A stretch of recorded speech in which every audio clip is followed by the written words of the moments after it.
மோசடி வழக்கில் லதா ரஜினிகாந்திற்கு நிபந்தனை முன்ஜாமீன் வழங்கி பெங்களூரு நீதிமன்றம் உத்தரவிட்டுள்ளது.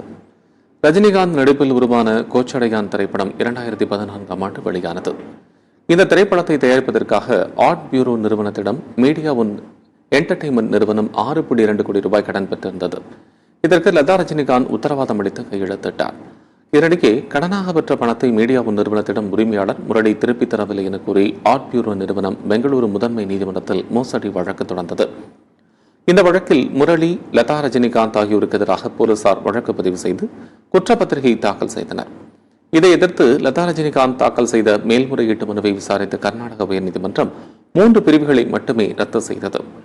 இதை எதிர்த்து ஆர்ட் பியூரோ நிறுவனமும் பெங்களூரு நீதிமன்ற விசாரணைக்கு எதிராக லதா ரஜினிகாந்தும் உச்சநீதிமன்றத்தில் மேல்முறையீடு செய்தனர். உச்சநீதிமன்ற உத்தரவின்படி பெங்களூரு நீதிமன்றம் வழக்கு விசாரணை நடைபெற்றது. லதா ரஜினிகாந்திற்கு பிடிவாரண்ட் பிறப்பிக்கப்பட்டிருந்த நிலையில் அவர் நேரில் ஆஜரானார். அப்போது விசாரணைக்கு முழுமையாக ஒத்துழைக்க வேண்டும் என கூறி லதா ரஜினிகாந்திற்கு நிபந்தனை முன்ஜாமீன் வழங்கிய நீதிமன்றம் வழக்கு விசாரணை ஜனவரி 6ஆம் தேதிக்கு ஒத்திவைத்தது.